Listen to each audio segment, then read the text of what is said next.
The advice and opinions expressed by Dr. Granpesheh and her guests are meant solely as suggestion and should not be in any way construed as child-specific advice.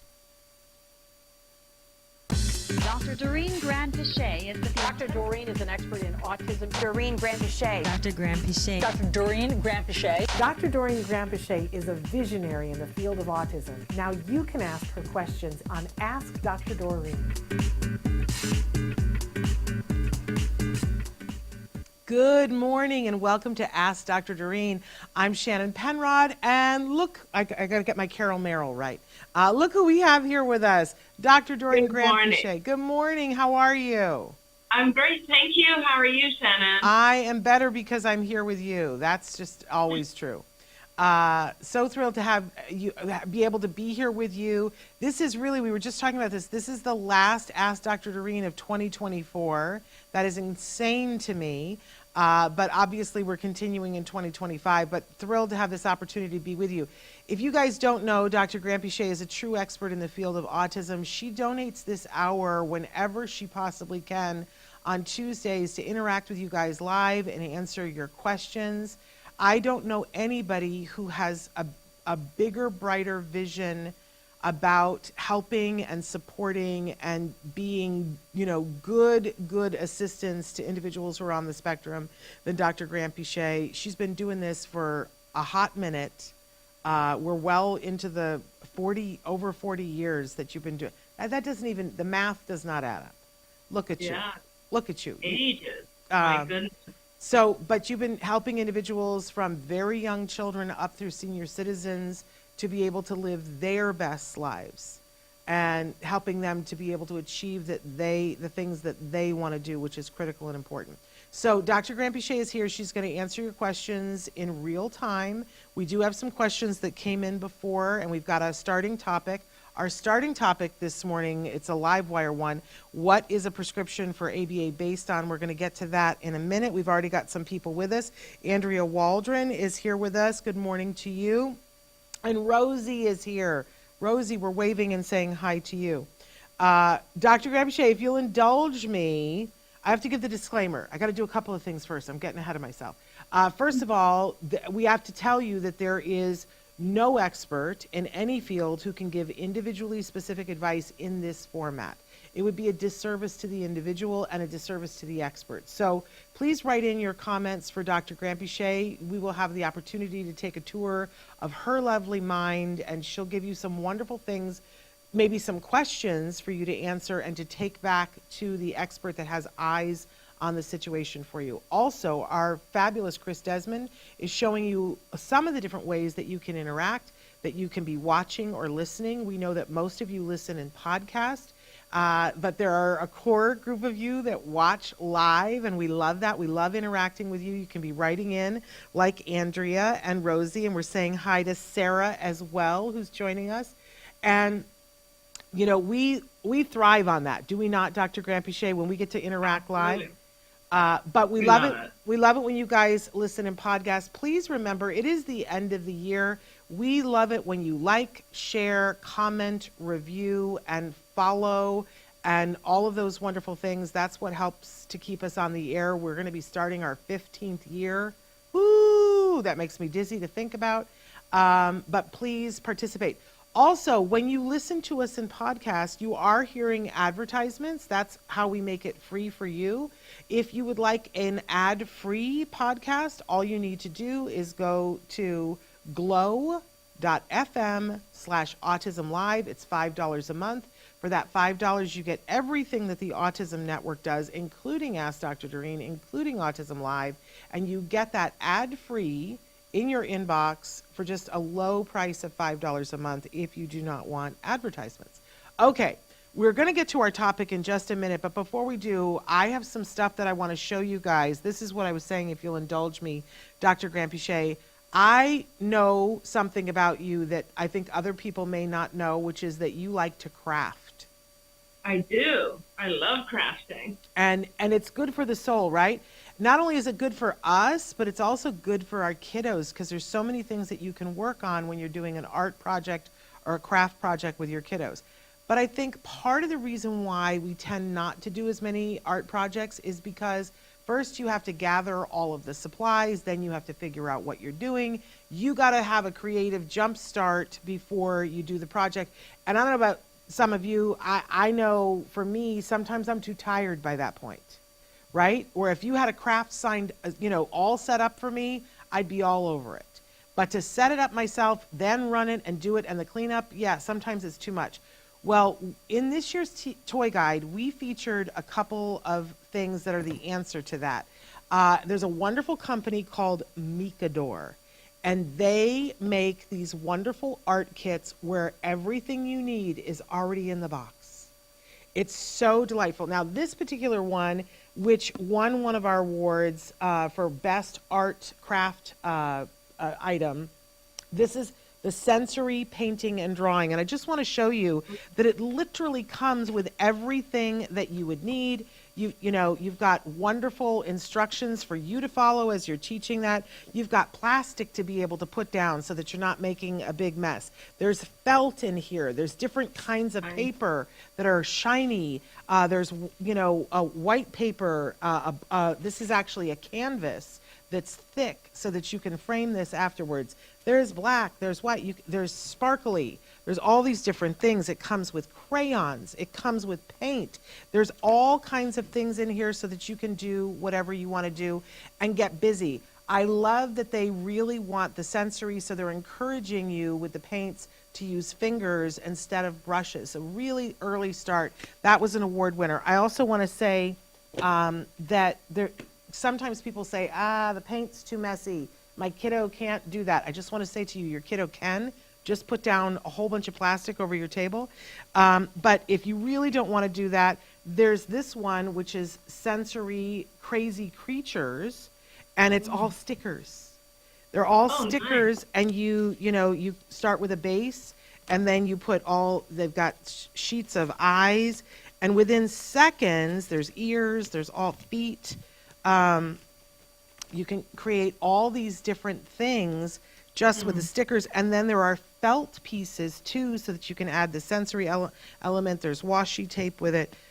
It's so good, all in one box, you guys, for a low cost. Now I'm going to show you some more stuff that they sent. It's awesome. But here's the really amazing thing. It's all on Amazon, and if you order it today, it'll still get there by Christmas Day. Awesome. Which is crazy, and they're so they're like priced for us, for people who like a bargain. So this is, if you've got kiddos that and you want a little bit more robust, this is for ages 3 to 8. This is Amazing Ideas Paint. Oh my goodness, you get this lovely book with all these activities that it shows you, the parent, so you don't have to think it up. It's got all kinds of paper here that you can use, but you get watercolors. You get 3 different pots of paint. Awesome. You get paintbrush. You get the washi tape. It's all there together so that you can create all of these projects. You won't even believe the price. Go look it up on Amazon. Just a fabulous thing. And then there's a whole line that they have. This is my favorite, I have to say. I'm sorry, I'm all over the map here, but they have a whole line of things that are Mikador Dark Arts. That means it glows. Oh, nice. So much fun. Now, this particular one, have you ever made a nebula in a jar, Dr. Granpesheh? No. Okay, it's the most fun thing, but it can be messy, right? Unless you're doing it with Mikador. So you have a jar, and you've got everything that you need. They have in here. It's just insanity, everything that is included in this. They've got stickers and the paint. What you do is you put down a layer of paint in your jar, and then you put down a layer of cotton balls.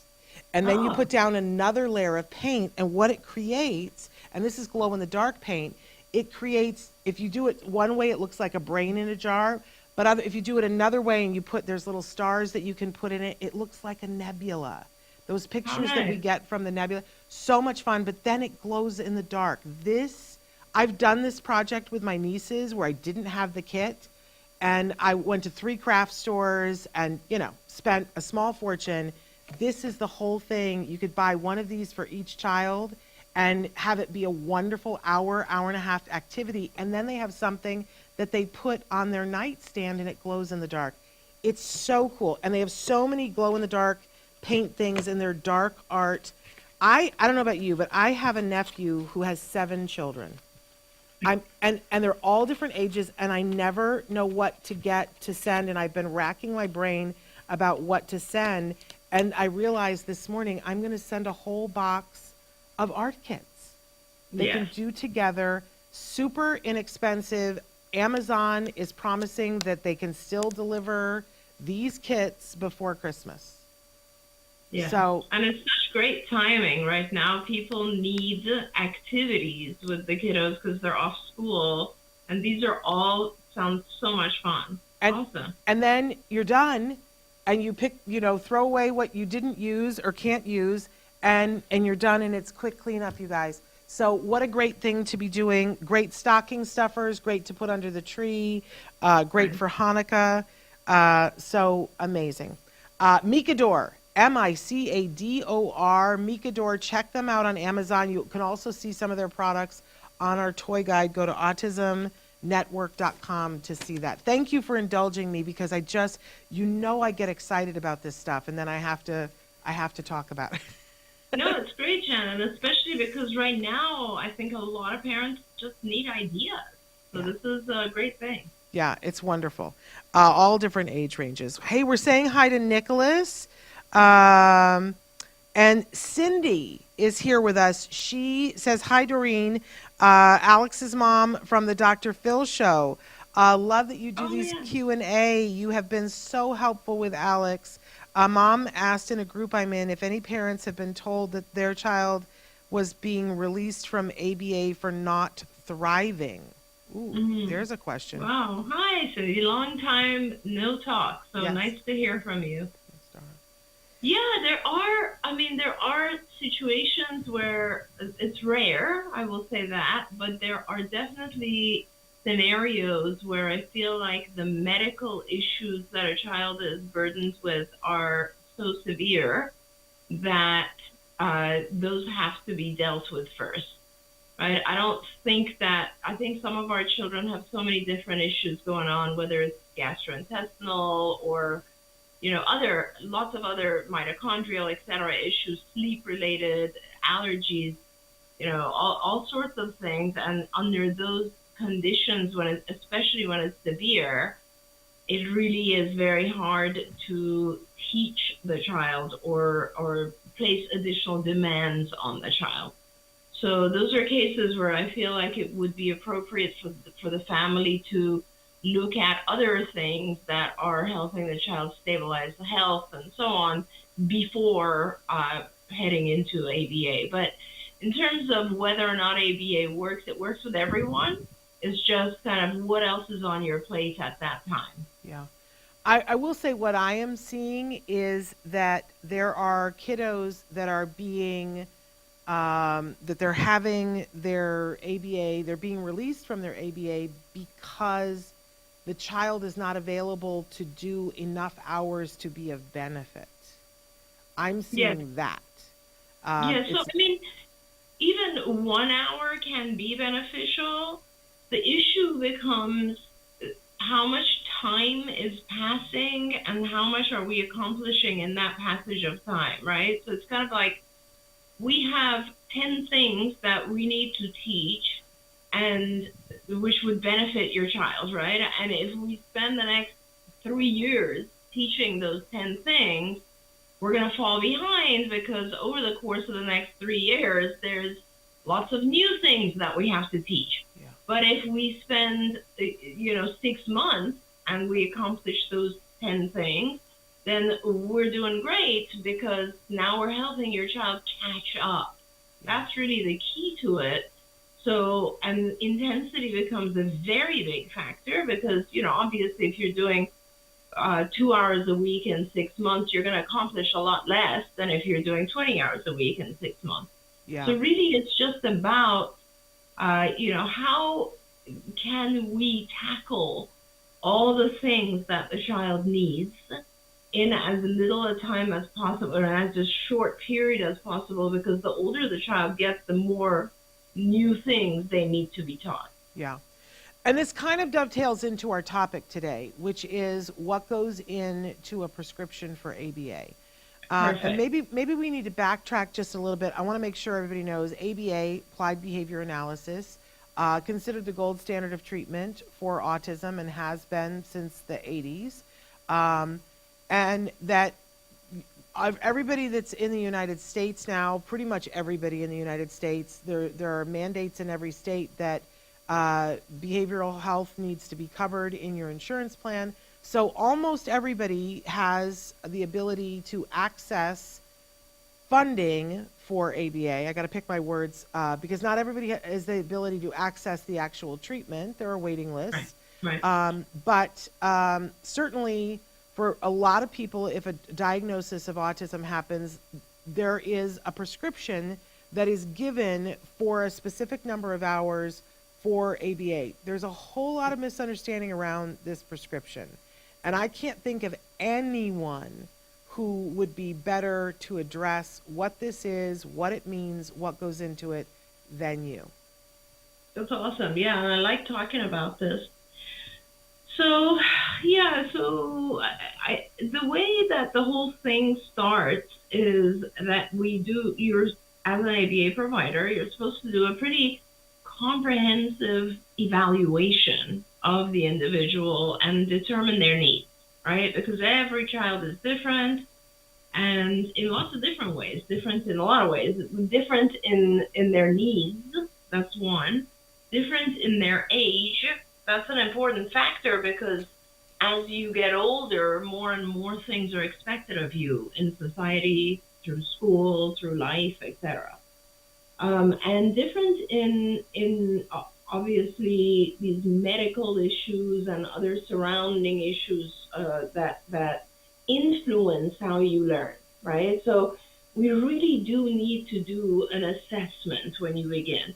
And that assessment produces a picture of the child.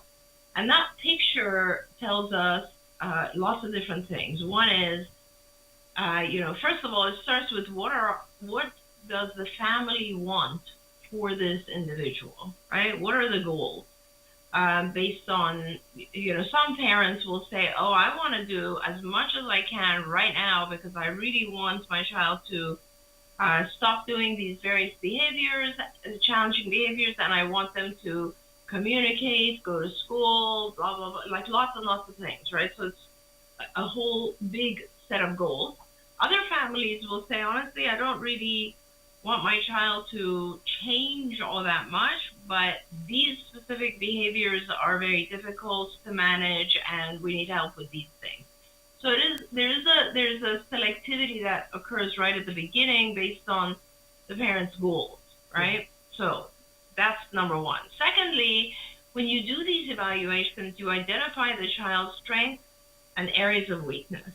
And this is very important because you look at the symptoms of autism, and the symptoms of autism are basically a series of observable behaviors that tend to detract or take away from the child's ability to succeed in society.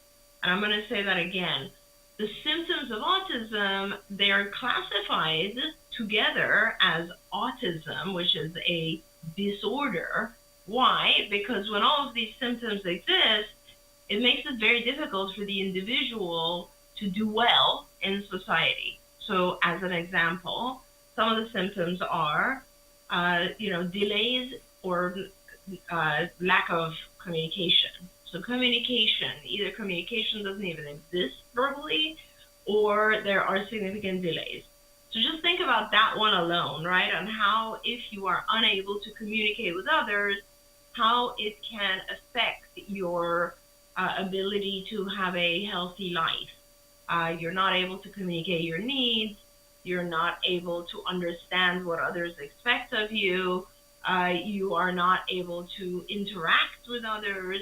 So it causes isolation. It can cause a lot of frustration. It can cause the appearance of challenging behaviors because you can't communicate your needs. So just that one symptom alone can have very significant repercussions, right? And there are other similar symptoms, sensory symptoms, stereotypy, the inability to have social interaction. There's a lot of autism symptoms as a whole make life more difficult for the individual.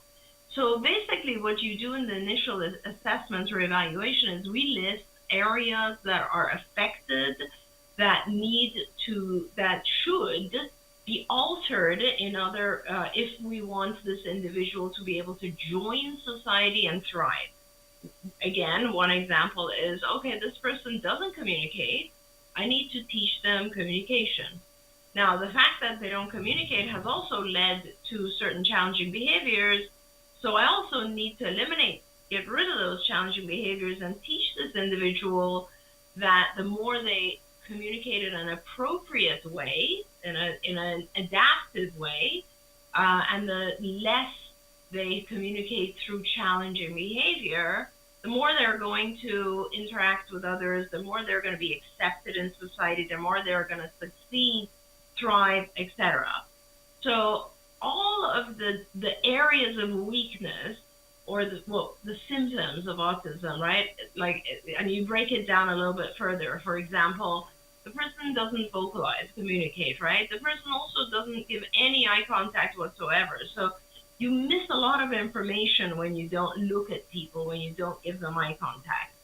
So that might be an area that we want to work on. The presence of stereotypical behaviors like lining up objects or finger flicking or hand gazing or just gazing corner of the eye, those types of things.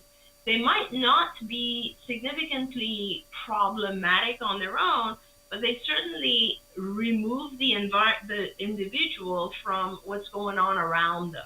Do we want to address some of those and make sure that the individual is a little bit more aware, a little bit more present, and not engaging in those stereotypical behaviors, for example? And there's sensory issues. You want to pay attention to those and say, okay, this individual has a lot of sensory needs. They really engage a lot of time in, putting things like certain textures on their hands and so on. Are we okay to leave those alone, or are they detracting from the individual's attention and ability to learn, right? So those types of things. And then as you go through and you basically list all the different areas, one very significant one that often gets ignored, but is very common in people with autism, is the perspective taking or theory of mind deficits, where a lot of individuals on the spectrum have a difficulty or even inability to see things from someone else's perspective. And when you're unable to see things from someone else's perspective, believe me, that impacts a ton of things. It impacts your ability to understand other people. It impacts your ability to understand social situations, to understand jokes, to understand deception. There's a lot of things that are impacted just by that one area of delay. So basically, you do a very full comprehensive evaluation. You identify a series of behaviors that are deficient, right? They're not occurring at the level of a typically developing individual of the same age. And then you also identify certain things that might be excessive. For example, all of the challenging behaviors that we see in our kids, which are not specific symptoms of autism, but they are side effects due to the frustration the individual experiences. So because they cannot express themselves vocally, for instance, they might hit or they might run away when they're frustrated, those types of things. So all of those challenging behaviors are listed. And then the concept of ABA is, hey, I'm going to try to reduce these challenging behaviors because I'm going to teach the individual more adaptive ways to communicate, more adaptive ways to calm themselves. And at the same time, I'm also going to really teach skills that will allow the individual to be able to express themselves, that will allow them to be able to interact with others and interact with society and kind of like bring their behaviors closer to the behaviors that are expected in society, right? So teaching a lot of new skills and also not accepting some of those bad habits that has formed. And so that's the core of ABA. Now the question becomes, how much of that do I want to do? That has a lot to do with the severity, how severe are the symptoms of autism in this particular individual? What is their age, and what are the overall goals? And so let me give a few examples of that. So if you have, let's say, a child who is 2 years old or 3 years old, and we've just started to identify some of these issues, right? The child has some basic vocalization, hasn't developed a lot of language. Their language is delayed, but it still exists to some extent. For instance, they might vocalize the basic needs, but they're pretty isolated the rest of the time because they're not understanding very advanced language, for example. But they haven't developed a lot of challenging behaviors, maybe a few, like with their sibling or peers. They might tantrum when a demand is placed or when they don't know how to express they want an object, those types of things. That individual is definitely is the type of person who has a lot of potential because the symptoms of autism have not affected them yet significantly. So, and they're young enough where there's a lot of time, right? And so, and when I say well, there's a lot of time, because remember, when the person turns 5, 6, etc., there are additional demands, right? There's school now. We also have to deal with academics and all these other things. But when the individual is 2 or 3, we have plenty of time to teach. We have a lot of available time. So what do? In that case, we set very high goals because we have time to teach those things. The individual is young and they're not affected severely by the symptoms. So we have the highest goals we have at this point is like, I'm going to teach this person everything they need so that by the time they're 6 or 7, they're indistinguishable. They can go into society and not have to receive special education or additional tutoring. They can be mainstreamed, integrated into regular education, and hopefully they will just go on and their behaviors will be fantastic and they'll be able to interact with others and so on and so forth. So with that individual, we're going to recommend a very intensive, what we call early intensive behavioral intervention, EIBI. And that is appropriate for younger children who have time and are not significantly affected, because we think that in that period of time, let's say 3 years, if we do very intensive work, we can actually catch them up. We can catch them up to peers of the same chronological age. And that's why we do these 40-hour programs for younger children. These are EIBI programs, and that's why it's funded, because the belief is that if we do a lot of intensive work right now, this individual is not going to need support for the rest of their life. Yeah. Okay, then now let's go on to, let's say, a 6-year-old child who is what we call a level 2-2. So they have some language delays, some stereotypical types of behaviors or sensory types of behaviors, but they still have a lot of potential because they are learning very rapidly. They are paying attention. Let's say at this point, there are other issues, whether it's sleep, medical, dietary, all of those types of things have come under control. So what are we going to do with this individual now? Well, the individual is already in school.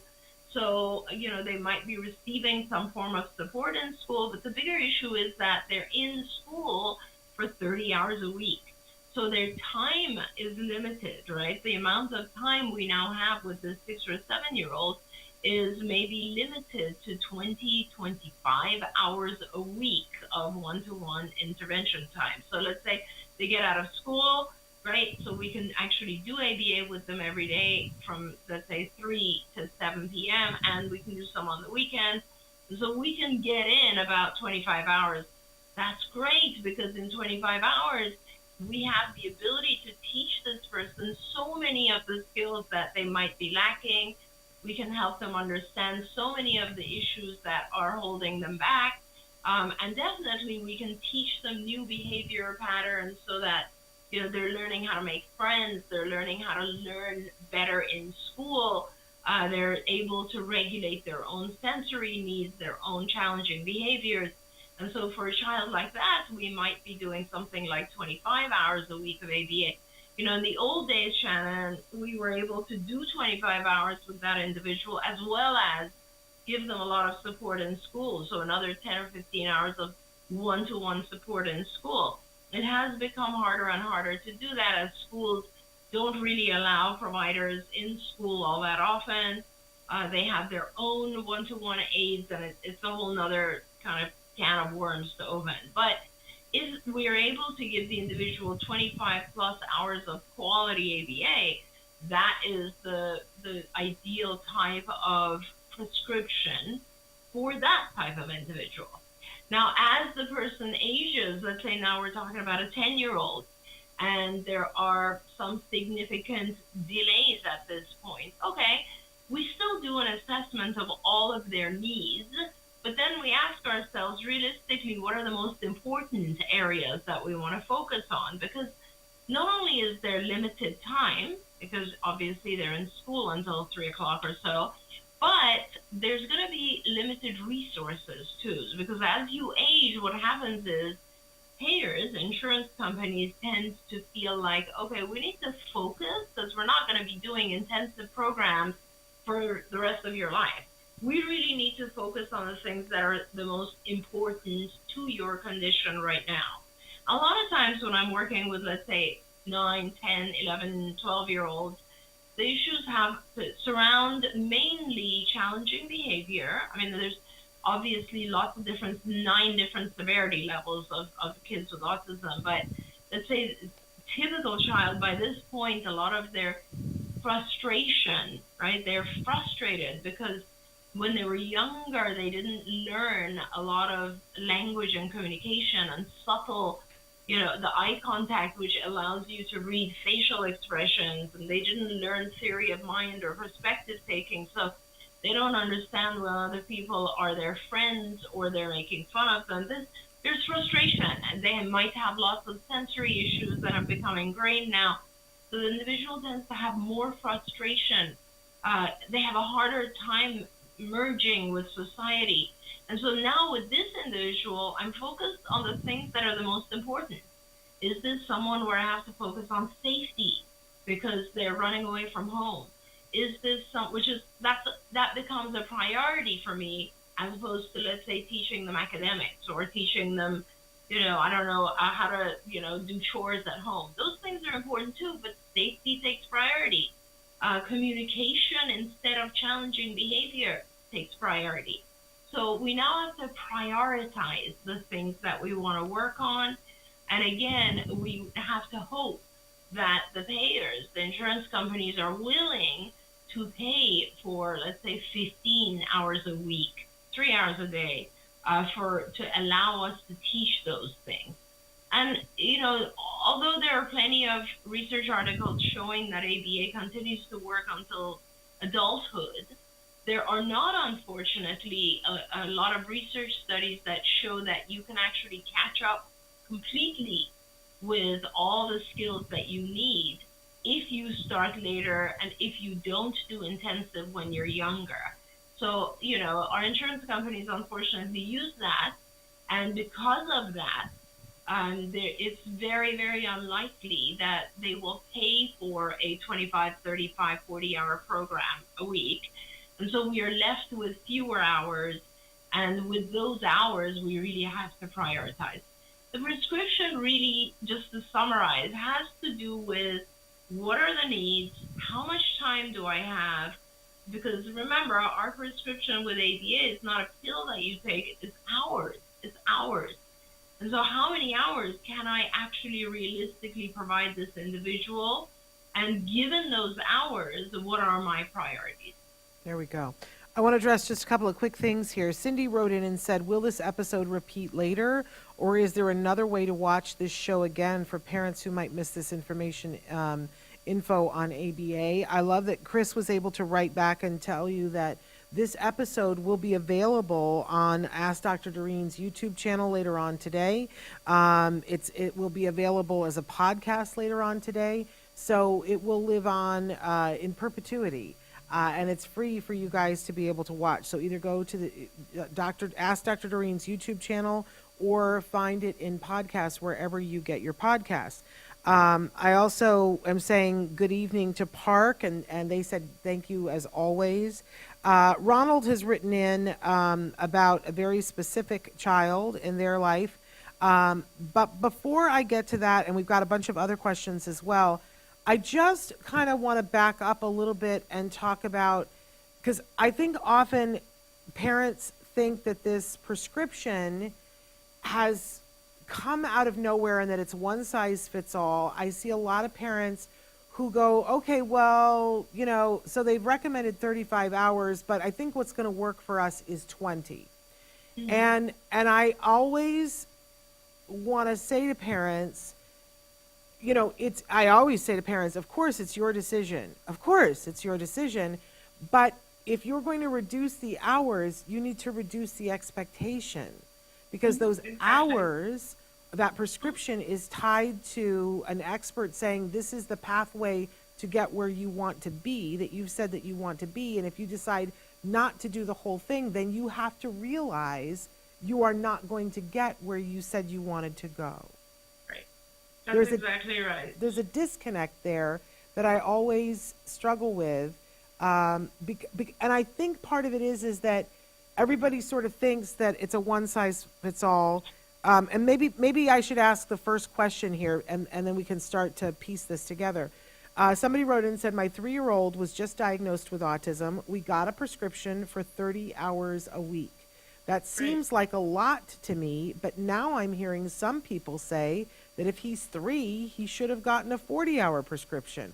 What is right, and how is a parent supposed to know? Good question. Yeah, great question, and it is difficult. And honestly, the more hours, the better. So, and the only reason we say 40 and not 50, by the way, I'll give some background on that too. So the original study that was done that showed that ABA works, and works like incredibly, was a study that was published in 1987, if you can believe that, by Lobos, if anyone interested, Lovaas. And his name is Ivar Lobos. And Ivar was my mentor. I worked with him at UCLA for 12 years. So with Ivar, what we did with this study, I was actually part of this study, we took groups of children and there were 3 groups of children. One group, and they all matched. The groups matched in terms of their levels of severity and age. And so what we did is with one group, we did 40 hours of ABA, but that wasn't all we did. The reason that the 40 hours came out is that we worked with these children all waking hours. That's exactly how it was defined, all waking hours. We, the therapists, did 40 hours, but we trained the parents to work on top of that. So some of these kids were getting 50 hours, 60 hours, because the parents were part of our team. They were trained, they would work with the kids. Now, why 40? Because the parents were unavailable for 40. They went to work. That's how much we work, 40 hours a week. That's how the 40 came about. But realistically, the idea is you're supposed to work all waking hours. And I just finished summarizing the study real quick. Group 1, which was the experimental group, received, all waking hours therapy. Group 2 received 10 hours a week of therapy. And group 3 received 10 hours a week, but from another clinic. They were doing things that were not specifically ABA. In those days, it was called behavior modification. They were doing other types of intervention. What ended up after a couple of years was that the group 1, 47% of the kids, almost half of the kids, were indistinguishable from peers, which basically meant that they had normal IQ testing, and they were mainstreamed in school, regular education school, without assistance. Half of the kids in that group that received 40 plus hours of one-to-one. Of the other 2 that received 10 hours a week, 2% achieved that, essentially one child. So it was a huge difference, 47% versus 2%. which showed that the more intensity has a significant effect. Just think about it, you guys. If you want to pass a test and you want to get an A, what do? You cram. What does cramming mean? It means you do a massive number of hours. So it's all about hours. That's the whole thing. The more hours you do, obviously, the child learns more. And if you do it intensively, like in a shorter period of time, they're learning more faster. And the faster they learn, it's very important because remember, every year that passes, the child ages. And there's a lot of difference between a typically developing 3-year-old and a typically developing 4-year-old. There's a ton more stuff that they have to learn when they're 4 and 5 and 6. So we're teaching things they fell behind on, as well as try to keep them up with their chronological age. Okay, so much information there, so powerful. I want to address, because, that was about a 3-year-old, and we heard very distinctly, more is better. More is better. Right? But Ronald has written in and said, because you were talking before about unique children, my child is 6, nonverbal, but doesn't have any big behaviors. Right. And this is part, I love that you wrote this in, Ronald, because this is part of the discussion, right? Because this is an individual. So their prescription is individual. Talk about what might go into their prescription. So it really has to do with you know your child, and the question is, what do you want them to accomplish? Just think of it that way. What would you like them to accomplish in what period of time? It's wonderful that they don't have challenging behaviors. Now, what do you want for them? Would you like them to improve their communication through an augmentative device? Would you like them to attempt to learn vocalization, so language? Would you like them to integrate into a particular type of school classroom? Would you like them to learn to play music? What are the things that you want for your child? And then we have to identify also how fast your child learns. And we sit down and we say, okay, well, it'll take X amount of hours over the next 1.5 or 2 years to teach this particular skill. And then we also want that skill. So let's add them up. And the total that we want right now is, let's say, 10 or 15 hours while your child is also in school. And we hope that in the next 2 years, we will, using these 15 hours a week, have gained the skills that we would like. It's that simple. In fact, at CARD, what we do now is we have identified a number of lessons that can be taught within an hour. And so when you have a 10-hour-a-week lesson program, there's just so many programs I can work on. When you have a 40-hour-a-week program, there's a certain number of lessons I can work on during that time frame. So really, it's all about kind of figuring out what our goals are and how fast does the child learn, and putting that together in terms of a recommendation for what's best for the child. And remember, some kids are doing really well in special ed in school. We want to maintain that. Other kids, let's say, thrive on some physical activity that they have on a weekly basis. We want to maintain that. Other kids have health issues that we need to take care of. So we have to put that in the program. It's really just about customizing it to meet the needs of the child. Amazing. We have a question. My 4-year-old daughter just started ABA, and they wanted us to do 34 hours a week. I just thought that was too much, but they told me they couldn't start her with any services if we didn't commit to 24 hours a week. So we did. But we've had to cancel several times, and now they are saying that if we don't do all of our 24 hours that we originally agreed to, they may stop all of her services. I just wanted to know if this is legal and where I should report this type of extortion. Okay. So you have to think about this as benefiting your child. I'm trying to think of a different way for you to see what goes on. The providers are not being selective because there's so many children out there who need help. right? Think about that. There's lots and lots of kids who are coming in who need help. The provider, though, does have a goal. Let's say, God forbid, I'm going to give a different example and not use our children, but just anyone. Let's say someone has cancer, right? And we have a certain amount of chemicals that we need to get into their body, chemotherapy, within a certain period of time before this tumor or cancer gets worse, right? So we have a goal. The goal is to give X amount of chemotherapy sessions followed by X amount of, radiotherapy sessions, whatever it might be, as a treatment plan. Now, assume a patient comes in and the family says, we'd like to do half of the chemotherapy because it just feels too much. It just sounds like it's too much. What's going to happen? Your end result is going to fail, right? You're going to have a failure on your hands because you didn't do the intended course of treatment. Now, what happens for that doctor who has multiple failures? Their reputation gets destroyed. The insurance companies won't refer to them anymore because they have failures. Other patients don't come because you have a lot of failures. So the only thing that your provider is trying to do is to prove to the payer, the insurance company, that what I'm recommending works, and here are children that show that it works.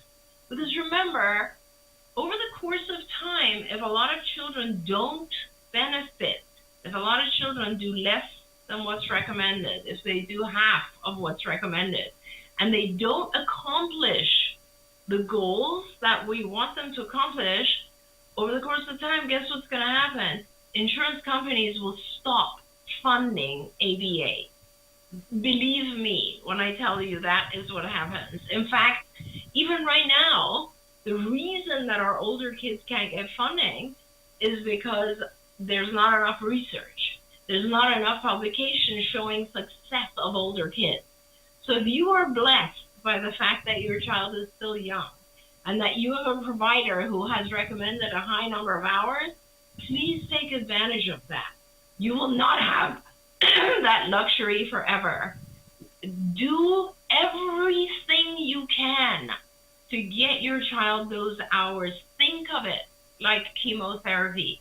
Think of it as this is the most vital stage of my child's life where their brain is very flexible. Remember, this is why we teach kids languages before the age of 7, because your brain is able to suck in a lot more information when you're young than when you get older. There's nothing bad about doing intensive work. There's nothing bad about a provider who says you need to do at least 25 hours.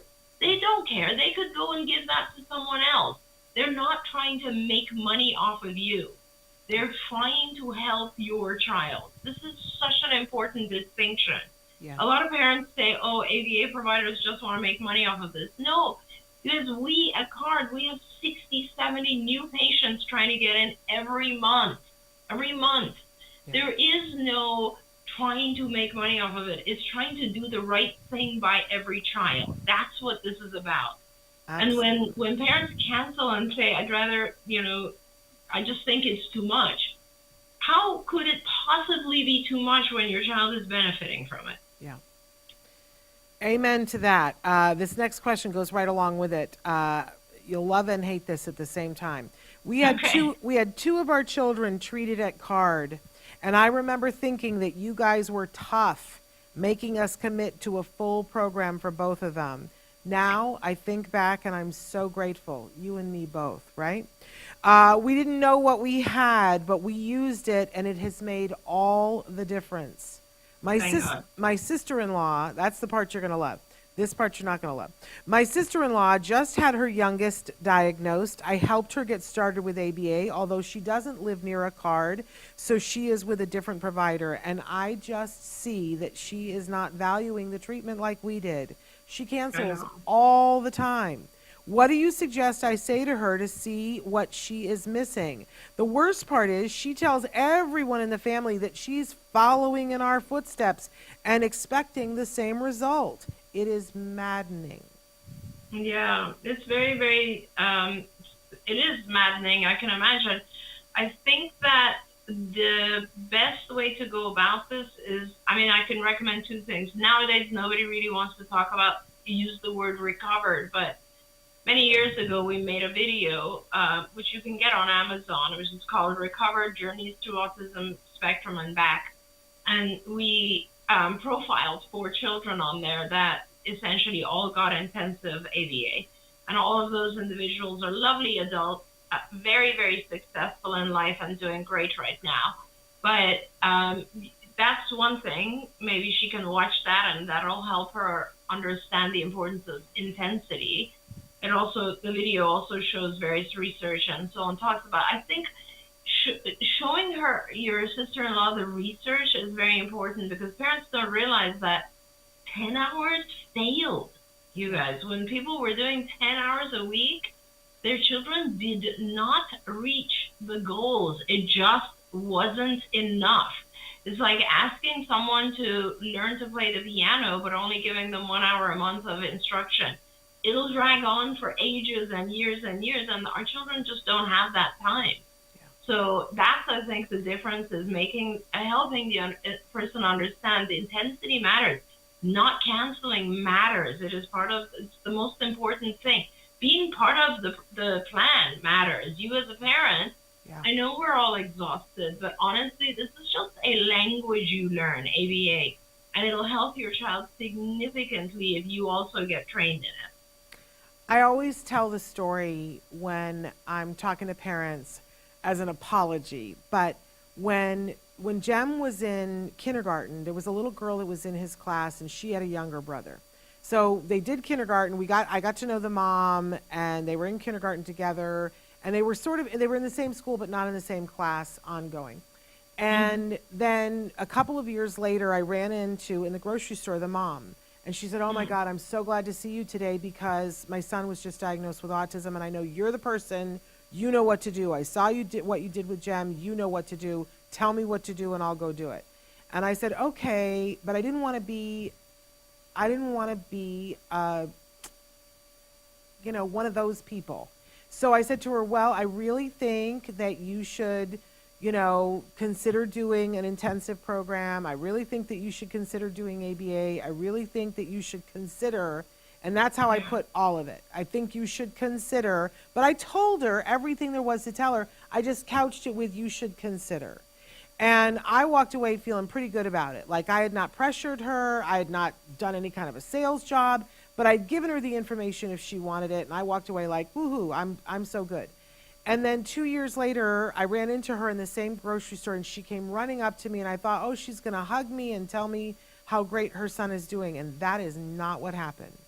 Her finger was out, and she said, "I am so mad at you, and I don't ever want to speak to you ever again.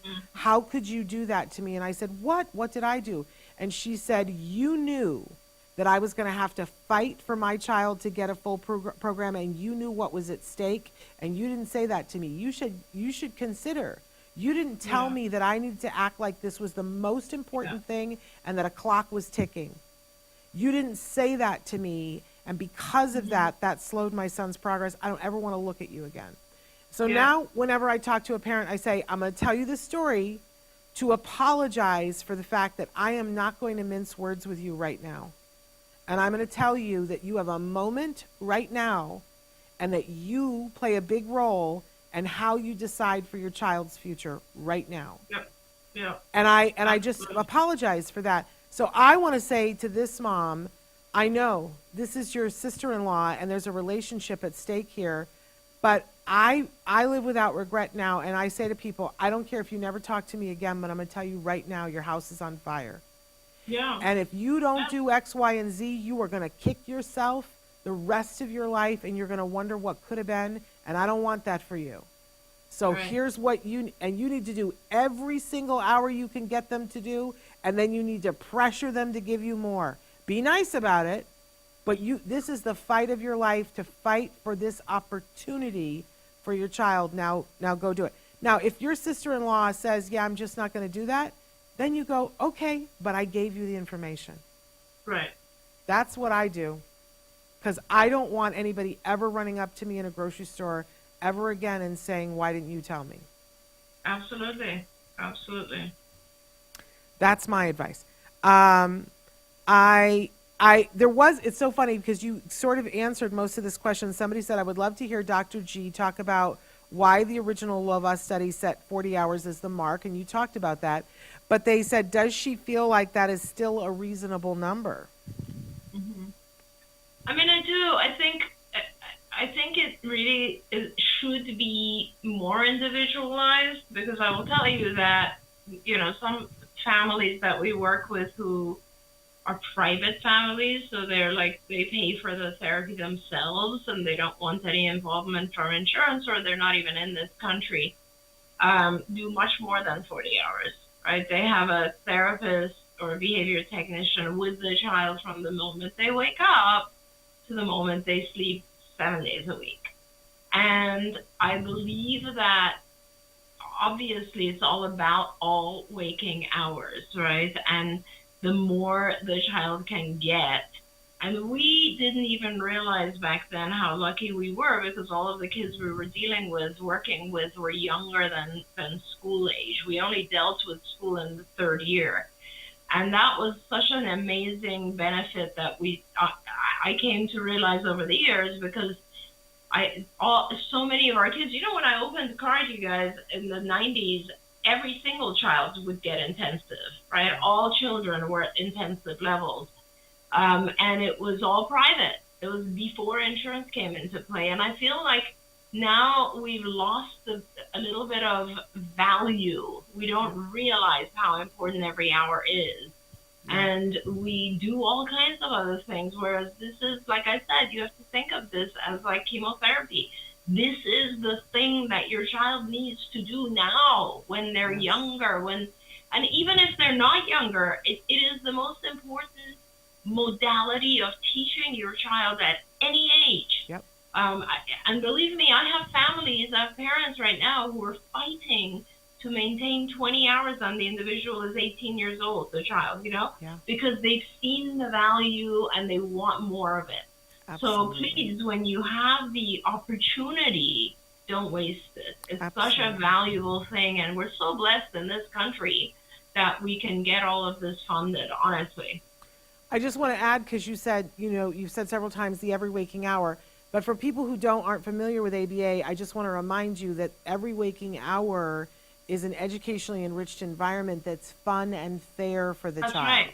That's right. Fun it's not fair. like we're drill sergeants. No, it's actually a really enriched hour. Every hour that is enriched. Imagine what would your child be doing otherwise? Yeah. On their iPad, watching TV. Yeah, those things are also, leisure skills are also great. But what if they had a behavior technician with them who practiced language while they were watching TV, or worked on social identification of facial expressions when they looked at their iPad? It's using every hour to its maximum to teach. Yes, absolutely amazing. Okay, we've got time for one last question. It's a doozy. How many hours does it take to teach a child how to be a friend? Oh, see, that's a great example. I love that, because think about what it takes to be a friend, right?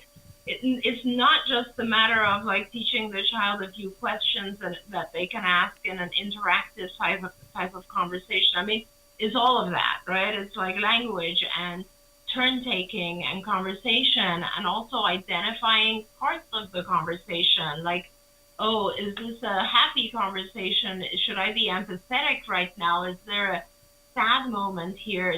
Should I be upset because something bad was said? Like, all of that. And it's also, who am I talking to? How do I identify this as a close friend or not a friend? What does it mean to be a friend? How can I be a better friend? There's a million things involved in establishing friendships. And that is a great example of why it takes time, because all of those different areas that I just mentioned are individual lessons that we teach, and all of them come together to help us teach a bigger concept like friendship. So, you know, and all of those things take time. But I'm glad that was our last question because it's a great example of how so many different detailed skills have to be taught for every individual concept to take place. Absolutely, and amen. Because it's our last show and we just have a minute, I just want to take a moment to say that what an amazing year it has been. You never disappoint, Dr. Granpesheh. You have been a hero in my eyes for a lot of years, that I am the beneficiary of having my son do a full program under your guidance in an amazing program at CARD. And my son just finished his first semester of his senior year in college. We are on track to graduate with, and it appears that he will graduate one of the magnas. So amazing, and we would never have been there without you. So, you've been a hero of mine for so long, and people say, "Oh, people who are heroes disappoint," and I just have to tell you that you never disappoint. Thank you so much, Shannon. You're so kind. I always appreciate your wonderful, kind words. It has been a crazy tough year for all of us because we came back and took over CARD, and we've been working very, very hard to try to expand our services and help more and more families, and it's just been a lot of work. But it is also wonderful to be back and really focused on in the autism community, and I have some instinct in me that says we still have a lot to contribute.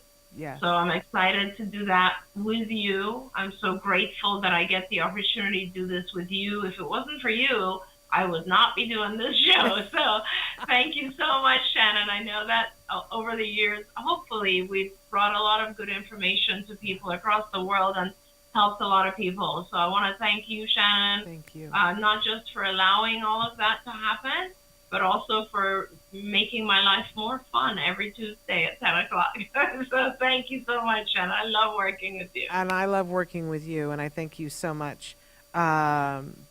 Appreciate you so much. And we will be back with a show tomorrow, you guys, but we'll be back with Ask Dr. Doreen in January. So stay Happy tuned. holidays to all of our viewers. Yes. Hope everybody has a wonderful Christmas, Hanukkah, and New Year's, and we'll be back soon. And Kwanzaa, we're getting it all And in Kwanzaa. one. And Kwanzaa, it's all in one in a couple of weeks.